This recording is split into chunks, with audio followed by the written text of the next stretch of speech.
দেখেন, আমাদের দেশে যারা মুসলিম তারা সকলে দেশকে ভালোবাসে। আমি কোনো ধর্ম, জাতি, গোষ্ঠীকে উদ্দেশ্য করে কোনো কথা বলবো না, কিন্তু অনেক অন্যান্য কিছু ধর্মের মানুষ আছে, তাদের সংখ্যাও মোটামুটি অনেক, কিন্তু তারা এদেশে জন্ম, এদেশে খায়, এদেশে সব করে, কিন্তু মহব্বত আর এক জায়গার। আছে না নাই? এই ধরনের কাজকর্ম ভালো না। তা আল্লাহ তাআলার কাছে এই জন্য শুকরিয়া যে এদেশের মানুষ যদিও সংখ্যায় কম, চতুর্দিক দিয়ে শত্রু বেষ্টিত, এরপরেও যখন ইসলামের ব্যাপারে, দেশের ব্যাপারে কোনো আঘাত আসে, এদেশের মুসলমানেরা দল মত নির্বিশেষে দেশ বিরোধী এবং ইসলাম বিদ্বেষীদের বিরুদ্ধে প্রতিবাদের আওয়াজ তুলে। ঠিক কিনা বলেন? এটা আমাদের জন্য বড় আশা জাগানিয়া একটি বিষয়, আশা জাগানো একটি বিষয়, যেটা আমরা আমাদের এই প্রজন্মের যুবকদের মধ্য থেকে আমরা দেখতে পাচ্ছি। আল্লাহ সুবহানাহু ওয়া তাআলা এই প্রজন্মের যারা আছে এদের মধ্যে ঈমান প্রেম, দেশ প্রেম আল্লাহ তাআলা পরিপূর্ণভাবে দান করেন। সকলে বলি আমিন। আসলে সামনে যারা আছেন, আশেপাশে যারা ঘুরতেছেন, আমি সব মাহফিলে এখন এই কথা বলি যে বিষয় হলো, এর উপরে বৈশা ওয়াজ শোনা যায় না। আপনি এত সুন্দর করে প্যান্ডেল করছেন, এত ঘেরা দিছেন, কিছু কাপড় এই জায়গায় দেয়া দিতেন, বৈশা আরাম পাইতো। এটার উপরে যান। আমি কয়েক মাহফিলের পরে গিয়ে বৈশা দেখছি, আধা ঘন্টা 1 ঘন্টা বৈশা থাকলেও তো নিচে গরম হবে না। অথচ যদি সৌন্দর্যের দিকে না দেখে কল্যাণের দিকে দেখতেন, এখানে যদি চট বিছায়া দিতেন অথবা হোগলা যদি ভাড়া পাওয়া যায় এগুলা বিছায়া দিতেন, বৈশা আরাম পাওয়া যাইত। এজন্য অনেক মানুষ ইচ্ছা থাকার পরেও বসতে চায় না। সেজন্য দেখতে ভালো দেখা গেলেই যে সেটা উপকারী, বিষয়টা এমন না। তাই জন্য এই বিষয়গুলো খেয়াল রাখা দরকার। এত সুন্দর আয়োজন হলো কিন্তু মানুষ বসে না, কি কারণ ফাইন্ড আউট করা দরকার। 1 নম্বর, বক্তারে অপছন্দ হইতে পারে, সেটা বিষয় তো আছেই। 2 নম্বর বিষয় হলো যে তারা যেখানে বসতেছে আসলে এখানে বসে সে কমফোর্ট ফিল করতেছে কিনা। দীর্ঘ সময় বসে থাকবে, এ তো বাথরুম না যে গেল আর চলে আসলো। মানুষ এখন সারাদিনে আধা ঘন্টা বাথরুমে থাকে, বাসার চাইতে বাথরুমটাকে উন্নত করে বেশি। ঠিক কিনা বলেন? আওয়াজ ছাড়েন, আবার কমাই কে? কই আওয়াজ কই? এই মাইকটা আমি কোনো জায়গায় ভালো পাই নাই, আওয়াজ মিলাইতে পারে না। জিনিসপত্র আছে, অপারেটর ভালো নাই। এই একটা মঞ্চের জন্য 2টা ড্যাব ড্যাব করে, আবার ওই বাইরের মাইকের আওয়াজ এদিকে আসছে। মনিটর নাই, 2 বক্সের আওয়াজ, পিছনে বক্স দিছেন, বক্সের পিছনে দিয়ে দিছেন, এরকম দেয় সেটিং করে। ওয়াজ তো আপনারে করতে হবে মিয়া। বক্তার বরাবর হাত সোজা দিতে হয়, এই হাত সোজা দিতে হয়, এরপরে হালকা 50 ডিগ্রি অ্যাঙ্গেল করতে হয়, এরপরে আওয়াজ যদি বেশি দরকার হয় 60 ডিগ্রি অ্যাঙ্গেল দিতে হয়। কি ওয়াজ করবো মিয়া আপনাদের জন্য? আপনারা পাবলিকের কাছ থেকে টাকা নেন কিন্তু সেটিং ঠিক মতো করেন না। ফালতু কাজ কাম যত। আওয়াজ ফ্যাস ফ্যাস ফ্যাস ফ্যাস করতেছে। বইলা দিলাম যে ভাই, গলা ব্যথা, মাথা ব্যথা, বুক ব্যথা, আওয়াজ জানি ঠিক মতো হয়, কিছুই হয় না।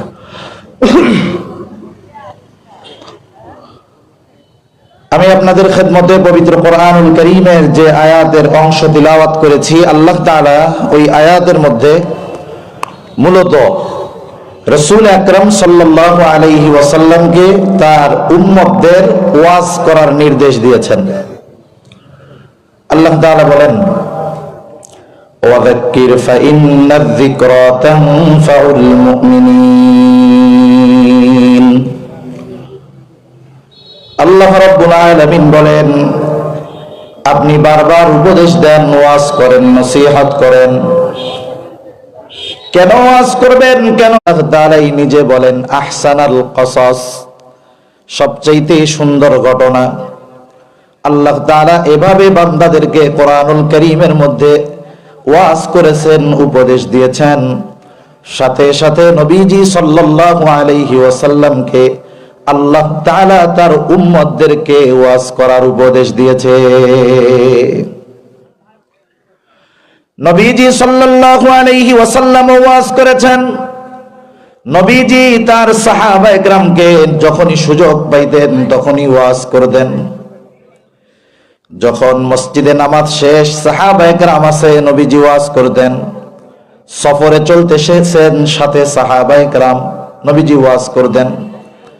আবার দেখা গেছে এমনও হইতো নবীজি সাল্লাল্লাহু আলাইহি ওয়াসাল্লামের সাথে একজন, মাত্র একজন, নবীজি ওই একজনকেও অনেক গুরুত্বপূর্ণ ওয়াজ করতেন।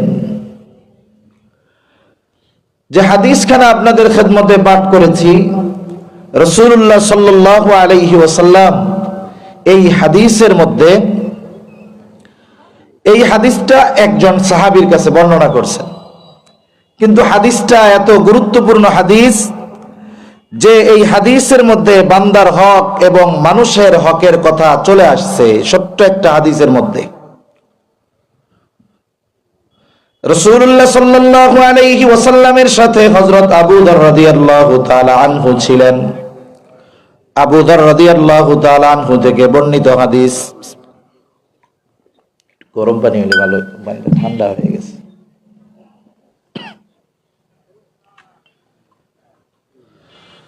আবু যর রাদিয়াল্লাহু তাআলা আনহু বলেন, قال لي رسول الله صلى الله عليه وسلم, রাসূলুল্লাহ সাল্লাল্লাহু আলাইহি ওয়াসাল্লাম আমাকে বলেছেন।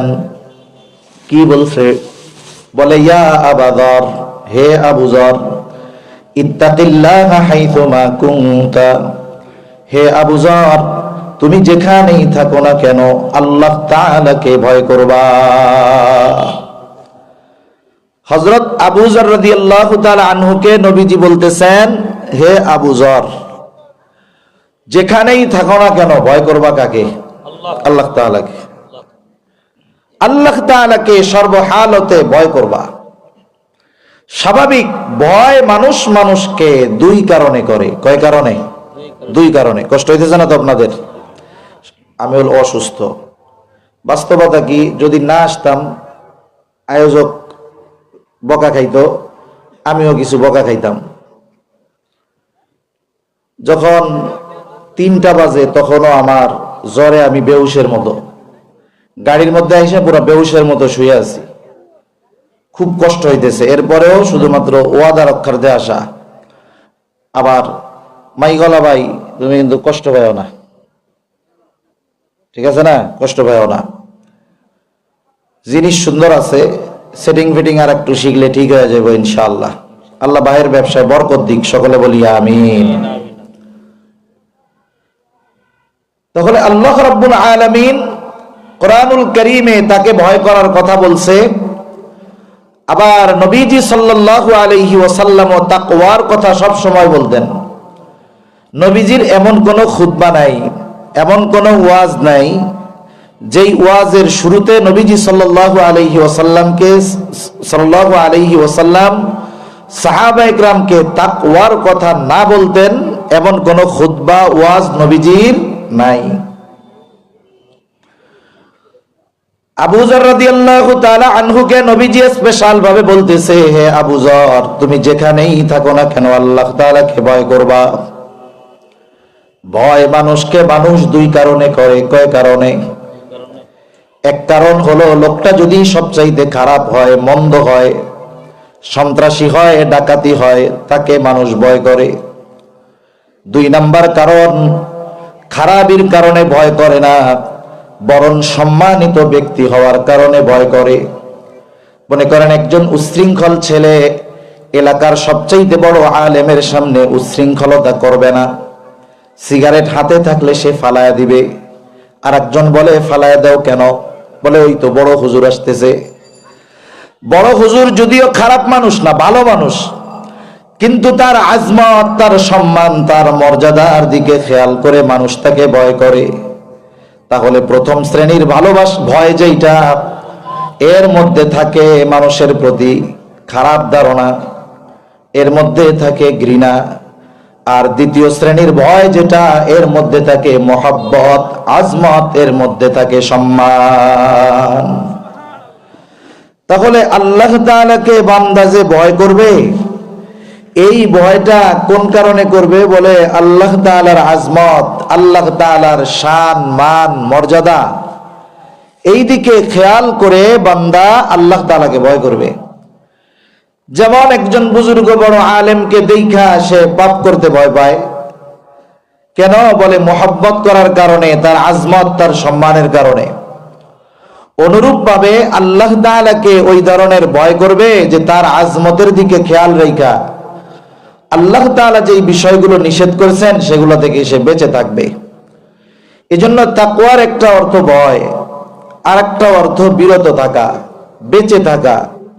দুইটা অর্থকে যদি একসাথে সমন্বয় করা হয় তাহলে কি বলে? আল্লাহ তাআলার আজমত, শান, মান, কুদরত, আল্লাহ তাআলার দয়া, সব কিছুর দিকে খেয়াল রেখে তাকে মোহাব্বত করে ভালোবেসে তার নিষিদ্ধ বিষয়গুলো থেকে নিজেকে বাঁচিয়ে রাখা। যে রাখে বলে সেই ব্যক্তি হলো মুত্তাকি। সুবহানাল্লাহ। এখন একজন মুরব্বী, তাকে দেখে আমরা পাপ করি না কেন? বলে উনি সম্মানিত মানুষ, পাপ করতে যদি দেখা ফেলে তাহলে তো সমস্যা। আলহামদুলিল্লাহ, জাযাকাল্লাহ, ঠিক আছে। উনি যদি পাপ করতে দেখে এটা লজ্জা লাগবে, এই জন্য সে দেখে ফেলবে, এই লজ্জায় আমরা ওনার সম্মানের দিকে খেয়াল করে দেখে ফেলবে, এই ভয়ে, এই লজ্জায় আমরা গুনাহ করি না।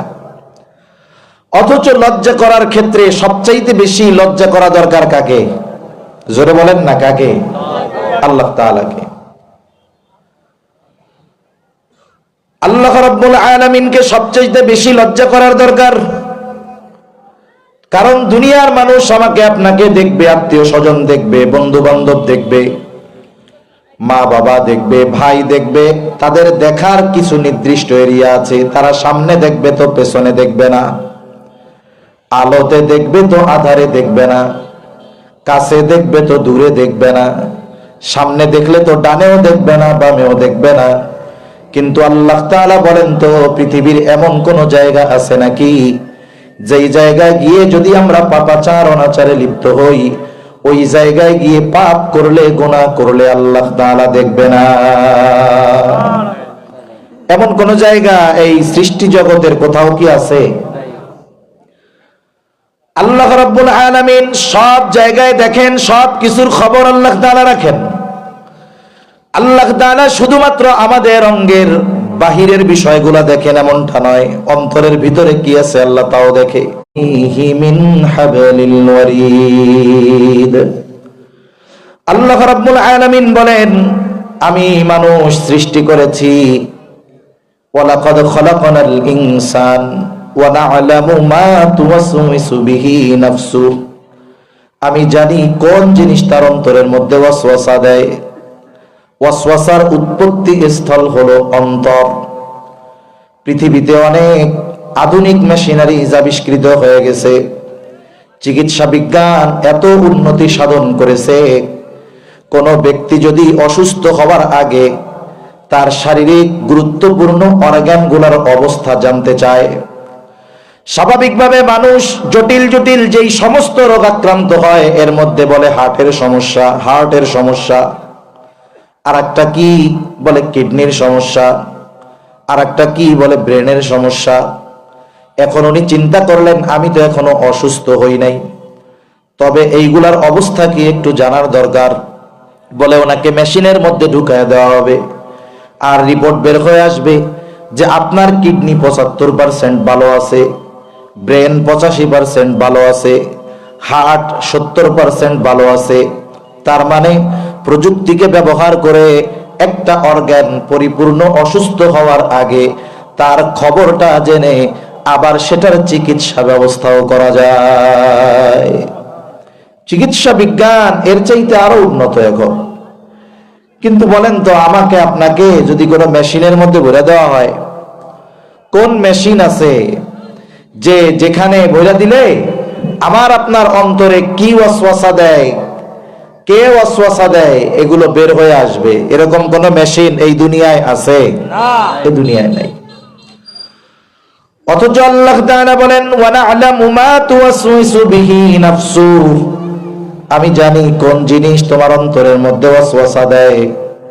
আমরা যদি জিজ্ঞাসা করি, আল্লাহ আপনি কেমনে জানেন?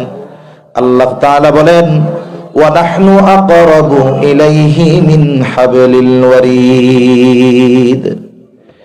এটা জানার কারণ হলো আমি তোমার শাহরগের চাইতেও অধিক নিকটে। সুবহানাল্লাহ বলেন, শাহরগের চাইতেও অধিক নিকটে। এর দ্বারা আল্লাহ তাআলা মূলত বোঝাতে চান যে আমি আমার যত কাছে তার চাইতে বেশি কাছে কে? জোরে বলেন না কে? আমরা আমাদের যত কাছে তার চাইতে বেশি কাছে কে? আল্লাহ। এজন্য আল্লাহ তাআলা শুধুমাত্র বাহিরের বিষয়গুলা দেখেন না, অন্তরের বিষয়গুলাও দেখেন। এজন্য আল্লাহ তাআলা কোরআনুল কারীমের মধ্যে বলেন, ইয়ালামু খাইনাতাল আ'য়ুনি ওয়া মা তুখফিস সুদূর। আল্লাহ তাআলা বলেন তিনি জানেন তোমরা চোখের কি খেয়ানত করো আর অন্তরে কি লুকায় রাখো, অর্থাৎ অন্তরের কি খেয়ানত করো সেটাও আল্লাহ তাআলা জানে। মহাসমুদ্রের একেবারে তলদেশে কয়েকশো মিটার পর্যন্ত সূর্যের আলো সমুদ্রের তলদেশে যায়, এরপরে আর সূর্যের আলো সমুদ্রের তলদেশে পৌঁছাতে পারে না। সেখানে অন্ধকার, কত অন্ধকার! আমাবস্যার কালো রাত্রির চাইতেও বেশি অন্ধকার ওইসব জায়গায়। মহাসমুদ্রের এমনও কিছু স্থান আছে যে জায়গাগুলোর গভীরতা প্রায় 14-15 কিলোমিটারের কাছাকাছি। সমুদ্রের গভীরতা 14-15 কিলোমিটারের কাছাকাছি। এই সমুদ্রের একেবারে তলদেশে বালুকণার উপরে অনেক প্রাণী চলাচল করে। এত ক্ষুদ্র, এত ছোট, হয়তো চোখ দিয়ে দেখা যাবে না, কিন্তু আল্লাহ তাআলা তো সামিউম বাসীর। আল্লাহ তাআলা ওই সমুদ্রের অতল গভীরে কালো অন্ধকারের মধ্যে ক্ষুদ্র একটা প্রাণী সমুদ্রের তলদেশে চলাচল করে, ওটাকে তো আল্লাহ তাআলা দেখেনি, সাথে সাথে ওইটা চলাচলের কারণে যে আওয়াজ হয় সেটাও আল্লাহ তাআলা শুনতে পায়। সুবহানাল্লাহ। এখন বলেন, আমরা যদি পাপ কাজ করতে চাই, কোন জায়গা আছে যাওয়ার মতো? হযরত লোকমান একজন প্রজ্ঞাবান ব্যক্তি ছিলেন। উনি ওনার সন্তানদেরকে কিছু উপদেশ দিয়েছেন, নসিহত করেছেন। হযরত লোকমানের সময়কাল হলো দাউদ আলাইহিস সালামের আগে। দাউদ আলাইহিস সালাম নবুয়ত পাওয়ার আগ পর্যন্ত হযরত লোকমান ওই এলাকার মানুষের মধ্যে মাসলা মাসাইল বর্ণনা করতেন, ওয়াজ নসিহত করতেন। তা উনি ওনার সন্তানকে কিছু সুন্দর ওয়াজ করছে।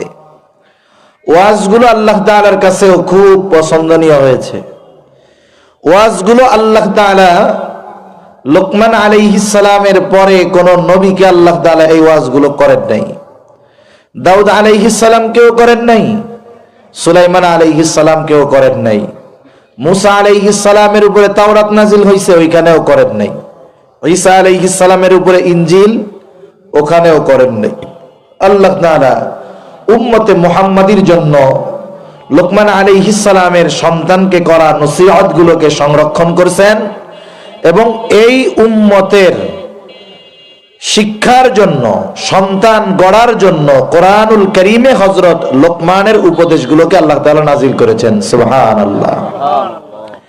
এর মধ্যে একটা উপদেশ হযরত লোকমান তার সন্তানকে করতেছে, ইয়া বুনাইয়া ইন্নাহা ইন তাকু মিসকালা হাববাতিন মিন খারদাল ফাতাকুন ফি সখরাতিন আও ফিস সামাওয়াতি আও ফিল আরদি ইয়াতি বিহাল্লাহ।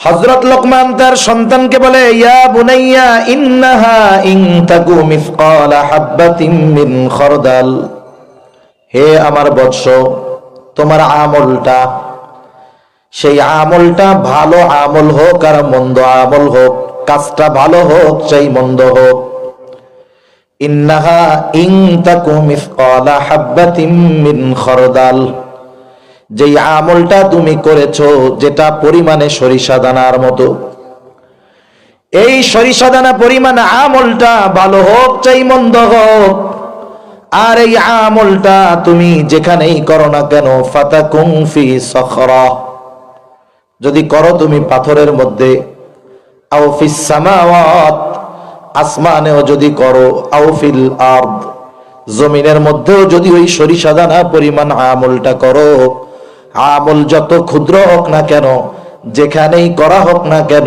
ইয়াতি বিহাল্লাহ, তোমার ওই আমলটা যিনি হাজির করবেন তিনি কে?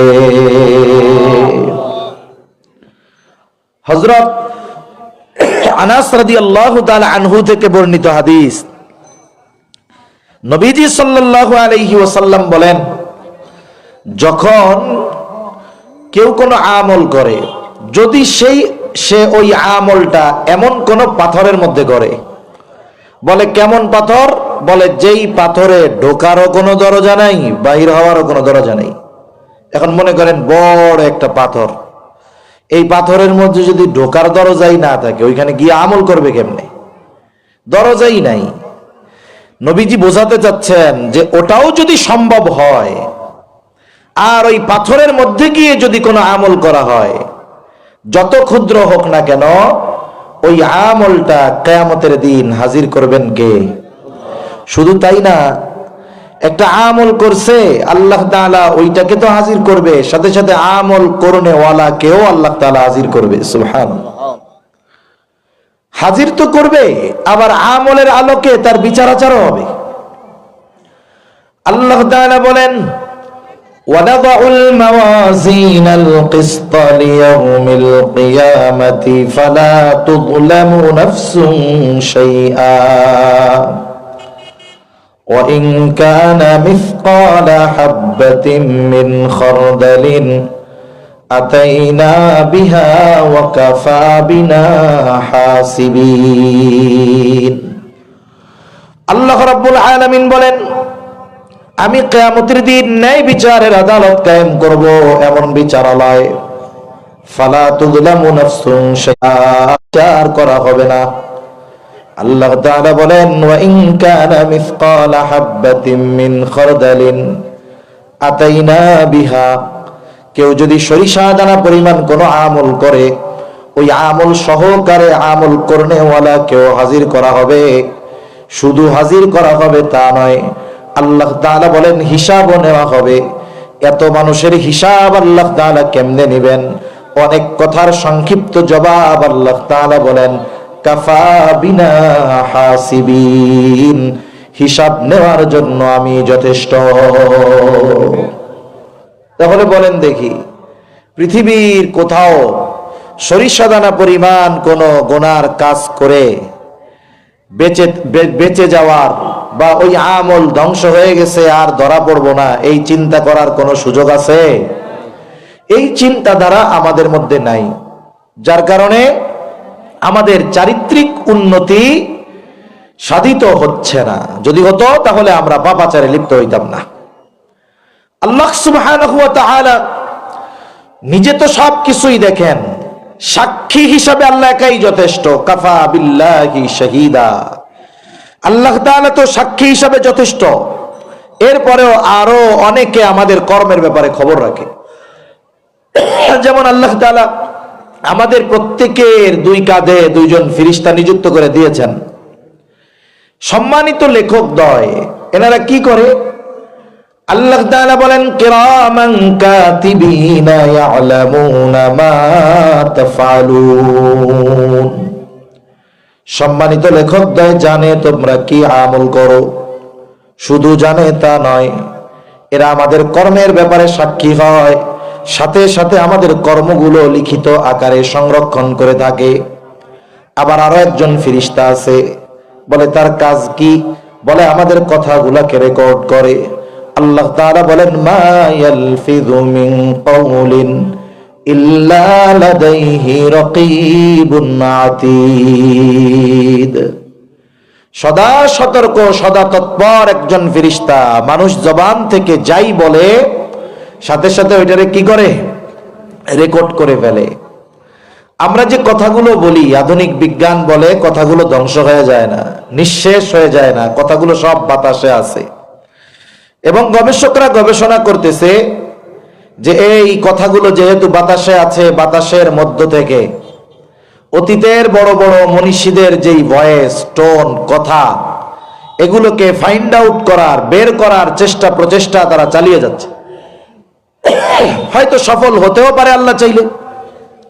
একটা জিনিস দেখেন, আমাদের কথা বাতাসের মধ্যে চলাচল করে, এটা কেমনে বুঝতে পারি? সহজ বোঝা।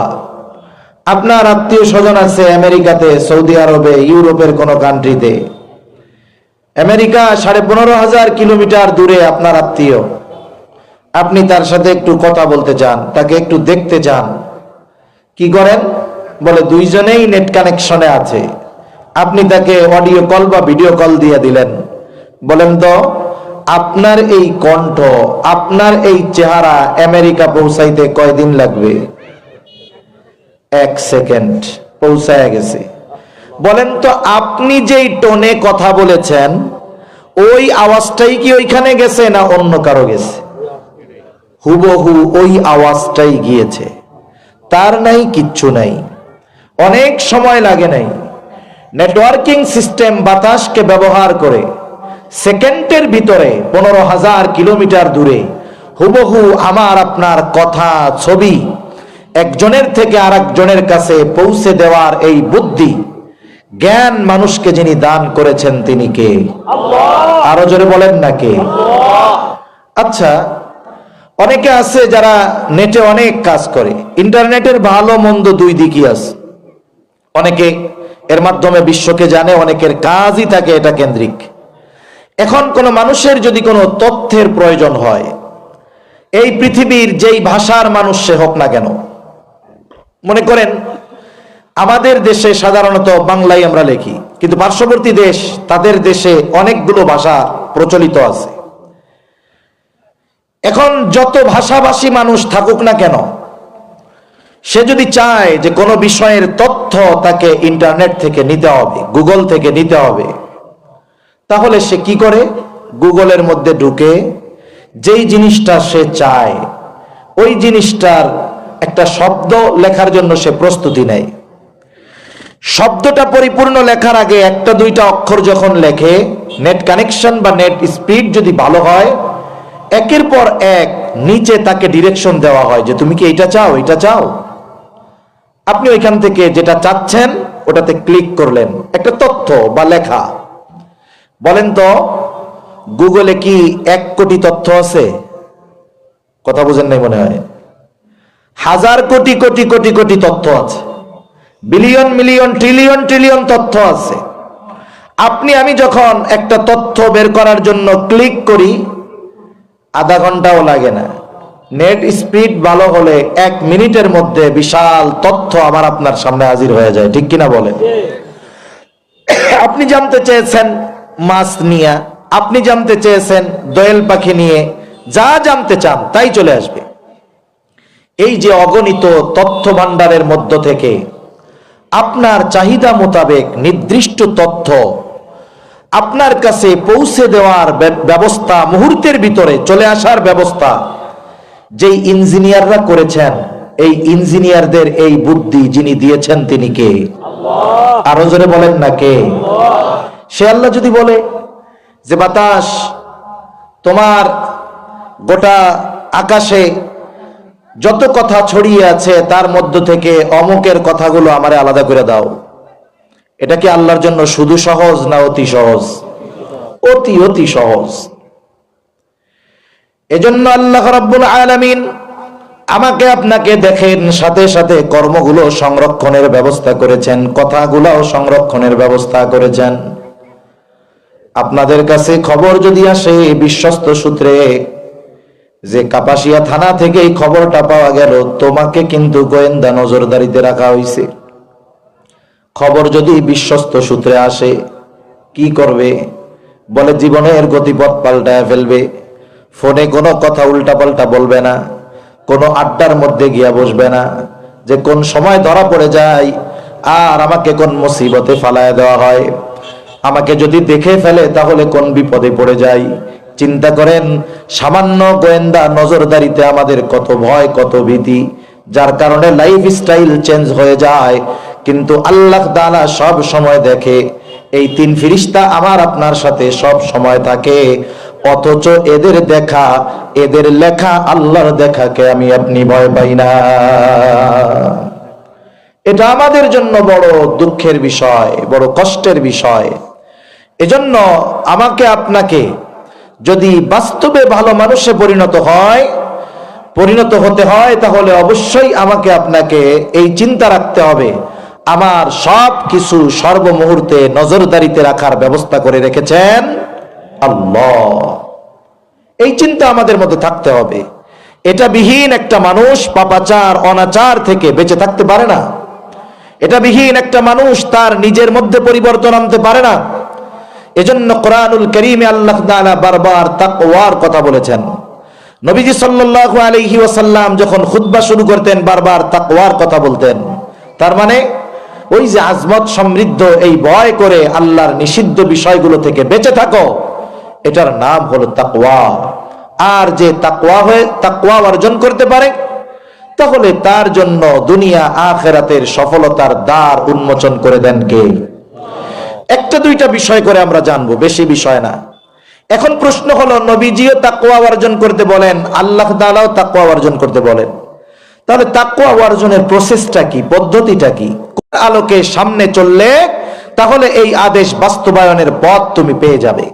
যেমন কোরআনুল কারীমের মধ্যে ঈমানের পরে সবচেয়ে বড় ইবাদত যেটা, সেটার নাম কি বলেন তো? জোরে বলেন না কি? ঈমানের পরে সবচেয়ে বড় ইবাদত নামাজ। নামাজের আদেশ কোরআনুল কারীমের মধ্যে আছে। কিন্তু কেউ কি কথা বলতে পারবেন যে কোরআনে নামাজের আদেশের সাথে সাথে ফজরের 2 রাকাত ফরজ বা সুন্নাত, যোহরের 4 রাকাত সুন্নাত ফরজ, এগুলো সব বিস্তারিতভাবে বর্ণনা করা আছে? আছে নাকি কোরআনে? কিছুই নাই। অল্প কিছু বিষয়ের দিক নির্দেশনা আছে। নামাজের ফজিলতের কথা আছে, নামাজ পড়ো, আল্লাহ বলেন আমি তোমার রিজিক দিয়া দিব, কত ফজিলতের কথা আছে। কিন্তু নামাজের পদ্ধতির কথা আল্লাহ তাআলা বলেন নাই স্পষ্টভাবে। এজন্য নবীজি সাল্লাল্লাহু আলাইহি ওয়াসাল্লাম বলেন, সাল্লু কামা রাআইতুমুনি উসাল্লি। নামাজ পড়তে হবে আল্লাহ তাআলার নির্দেশ।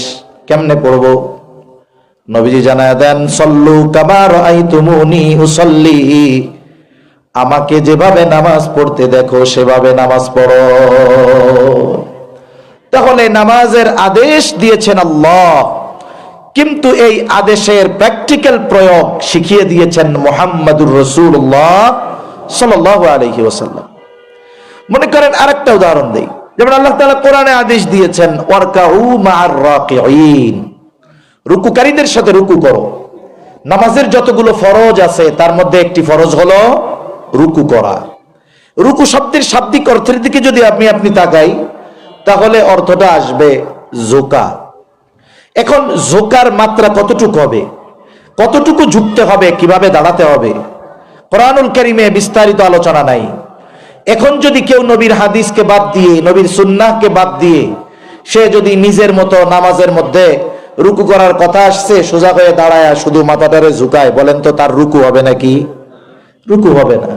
তার মানে আল্লাহ সুবহানাহু ওয়া তাআলা আদেশ করেছেন রুকু করার, কিন্তু কতটুকু ঝুঁকতে হবে, কিভাবে থাকতে হবে, কতটুকু সময় থাকতে হবে, সেটা শেখার জন্য ডিরেকশন দিয়ে দিয়েছেন যে এটা আমার হাবিবের কাছ থেকে শিখে নাও। সুবহানাল্লাহ। আল্লাহ তাআলা কোরআনুল কারীমের মধ্যে তাকওয়া অর্জন করার নির্দেশ দেওয়ার সাথে সাথে অর্জন করার কিছু পদ্ধতি আল্লাহ বলে দিয়েছেন। 1 নাম্বার আল্লাহ তাআলা বলেন, ইয়া আইয়ুহাল্লাযীনা আমানুত্তাকুল্লাহ ওয়া কুনু মা'আস সাদিকিন। আল্লাহ তাআলা বলেন, হে ঈমানদারেরা, আল্লাহ তাআলাকে ভয় করো। বলে ভয় কি জিনিস আগেই কইছি, আল্লাহর আজমতকে খেয়াল রেখে তার নিষিদ্ধ বিষয়গুলো থেকে বেঁচে থাকো। এখন কেমনে বাঁচবো, কেমনে তাকওয়া অর্জন করব? আল্লাহ তাআলাই বলেন, বান্দা কুনু মা'আস সাদিকিন, তুমি সত্যবাদীদের সঙ্গী হয়ে যাও। আল্লাহ তাআলা এখানে আবেদিন বলেন নাই, আল্লাহ তাআলা সত্যবাদিতাকে উল্লেখ করেছেন। তার মানে কি বুজুর্গানে দিন বলেন, একটা মানুষ প্রকৃতপক্ষে সাদেক তখনই হতে পারে যখন তার মধ্যে অন্যান্য সব ভালো গুণের খোঁজ পাওয়া যায়। সে যখন অন্যান্য সব ভালো গুণে গুণান্বিত, তখনই সে প্রকৃত সাদেক হতে পারে, এর আগ পর্যন্ত হতে পারে না। এই জন্য দেখেন কাফেররা আমার আপনার নবীকে নবুয়তির বহু পূর্বে বিশেষ করে যে দুটি গুণে গুণান্বিত করেছেন, এর মধ্যে একটা হলো as-সাদিক, সত্যবাদী, আরেকটা হলো আল আমিন, আমানতদার। তাহলে সত্যবাদীদের সঙ্গী হয়ে যাও, নেককার বান্দাদের সঙ্গী হয়ে যাও, ভালো গুণে যারা গুণান্বিত তাদের সঙ্গী হয়ে যাও। আবার আরেক জায়গায় আল্লাহ তাআলা বলেন, ইয়া আইয়ুহাল্লাযীনা আমানুত্তাকুল্লাহা ওয়াল তানজুর নাফসুম মা কদ্দামাত লিগাদিন ওয়াত্তাকুল্লাহ। আল্লাহ তাআলা এখানে বলেন, হে ঈমানদারেরা, ইয়া আইয়ুহাল্লাযীনা আমানুত্তাকুল্লাহ, হে ঈমানদারেরা তোমরা তাকওয়া অর্জন করো, মুত্তাকি হও। আমরা যদি প্রশ্ন করি আল্লাহ কেমনে মুত্তাকি হব, আল্লাহ তাআলা বলেন ওয়াল তানজুর নাফসুম মা কদ্দামাত লিগাদ, তুমি আগামীর দিকে নজর দাও, তুমি আগামীর জন্য কি প্রেরণ করেছ। এখানে আগামী বলতে আগামী দুই ধরনের হয়, একটা হলো অনিশ্চিত আগামী ভবিষ্যৎ, আর একটা হলো সুনিশ্চিত ভবিষ্যৎ। আগামী মানেই তো ভবিষ্যৎ, সামনে যেটা সেটাই তো সামনের ফিউচার। যেমন মনে করেন একজন চাকরিজীবী চাকরি করে, মাস শেষে 20, 30, 40, 50 হাজার টাকা বেতন পায়, এবং সে চিন্তা করে যে আমি আমার বেতন থেকে প্রতি মাসে 5,000 টাকা করে সেভ করব। এখন এই সেভ কেন করে? বলে চাকরি যখন শেষ হবে তখন যেন বৈশা বৈশা খাইতে পারি, কষ্ট না করা লাগে।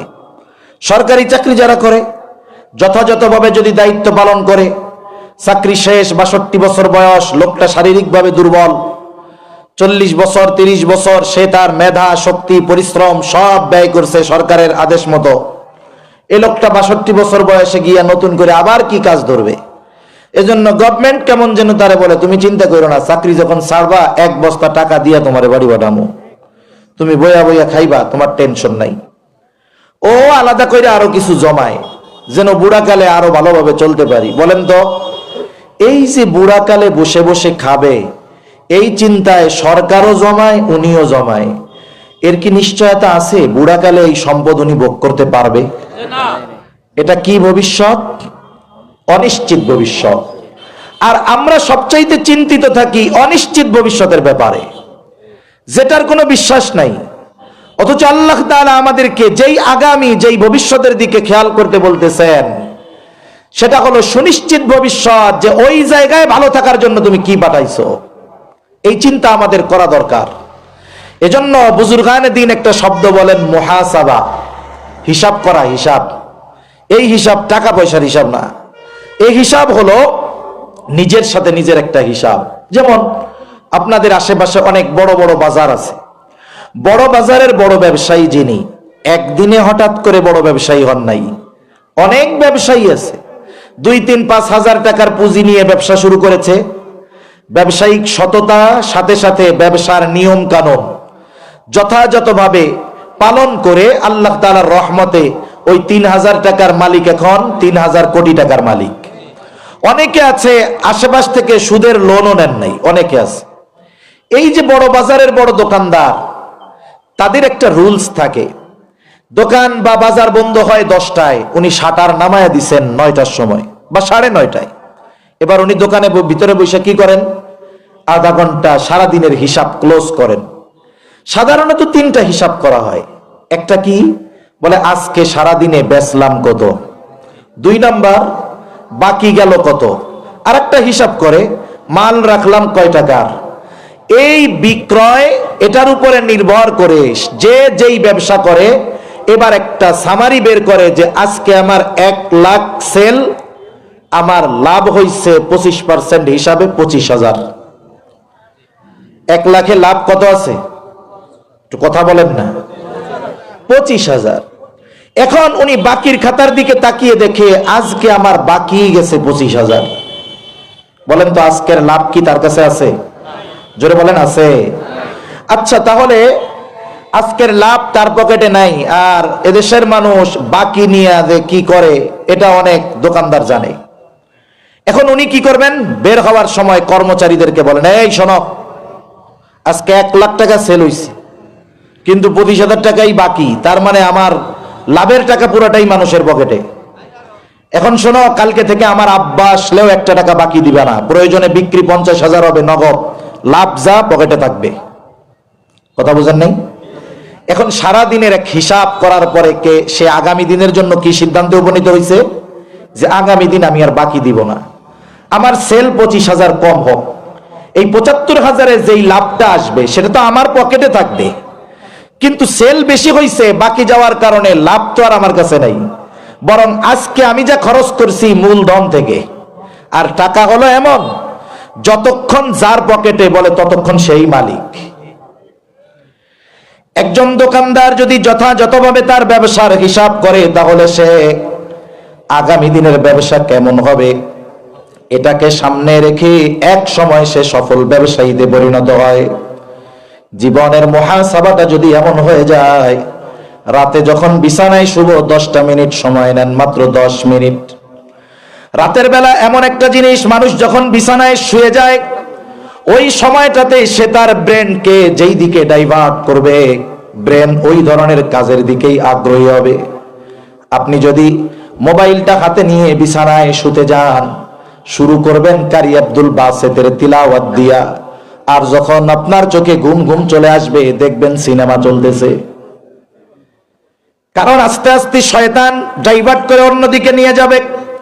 কিন্তু আমি আপনি যদি রাতে শোয়ার সময় প্রথমেই চিন্তা করতাম, আরে আমার কত বন্ধু, কত আত্মীয় স্বজন রাতের বেলায় বিছানায় শুয়েছে আর সকালে ঘুম থেকে উঠে নাই, যদি আমারও আজকে রাতটা শেষ রাত হয়ে যায়, আগামী দিন যদি আল্লাহর সামনে দাঁড়াতে হয়, কি জবাব আল্লাহ তাআলার কাছে দিব? হায়রে কত মন্দ কাজ করি। এইবার একটু চোখ বন্ধ করে সারা দিনের সামারি টান দেন, আজকে সারা দিনে ভালো কাজ কত, সারা দিনে মন্দ কাজ কত। আমি বলতে পারি আমার সারা দিনের ভালো কাজ মন্দ কাজ আমি 5 মিনিটও লাগবে না বাহির করে ফেলতে পারবো।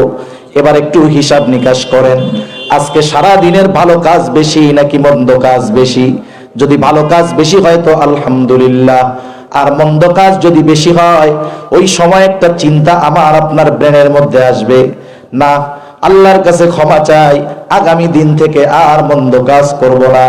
এই যে দৃঢ় প্রত্যয় নিয়ে আল্লাহ তাআলার সাথে কথোপকথন করে, আপনি তো আস্তাগফিরুল্লাহ মুখ দিয়া পড়েন নাই, কিন্তু অন্তর দিয়ে ক্ষমা চাইছেন কার কাছে? আরে ওই রাত্র যদি আপনার আমার জীবনের শেষ রাত হয়ে যায়, আশা করা যায় কিয়ামতের দিন আমার আপনার আমলনামাটা গোনা শূন্য থাকবে। এজন্য মুহাসাবা দরকার, জীবনের হিসাব করা দরকার, ঠিক কিনা বলেন? একটা প্রসিদ্ধ ঘটনা বুজুর্গানে দিন বলেন, হাদিসের মধ্যেও বারবার আসছে, হাদিসের মধ্যে বারবার আসছে, এক জালেম তার নাম হলো কিফিল। নাকি নারায়ে তাকবীর, নারায়ে তাকবীর। এই কি আওয়াজ দিলেন? নারায়ে তাকবীর। এখন শুনেন, 1000 ওয়ার্ডের বাতি এই জায়গায় যদি জ্বালান, ক্রিকেট খেলা যাবে না? 10টা লাগাইলে যাবে তো? কিন্তু যদি সূর্যের আলো মাথার উপরে চলে আসে, 1000 না, আপনি যদি 1000 ওয়াটের 500 লাইটও লাগান, সূর্যের আলোর সামনে কিছু আছে? আবার দেখেন, সেই জন্য আমাদের আজকের মাহফিলের মধ্যমণি নক্ষত্র যিনি, আমাদের সকলের হৃদয়ের মানুষ, বড় ভাই মুফতি আরিফ বিন হাবিব হাফিজাহুল্লাহ হযরত স্টেজে চলে আসছে। যেহেতু হাদিসটা বলছিলাম, এই 2 কথাগুলা বইলা আমি আলোচনা শেষ করে দিব। আপনারা এর মধ্যে পরিবেশটা সুন্দর করে বসবেন, সামনের ফাঁকা জায়গাগুলো পূরণ করে বসবেন, দ্রুততার সাথে চলে আসেন, তাড়াতাড়ি চলে আসেন সবাই, সামনের ফাঁকা জায়গাগুলো পূরণ করেন। তাহলে প্রথম কথা হলো যে আমরা সর্বহালতে ভয় করব কাকে? তাকওয়া অর্জনের পদ্ধতি কি?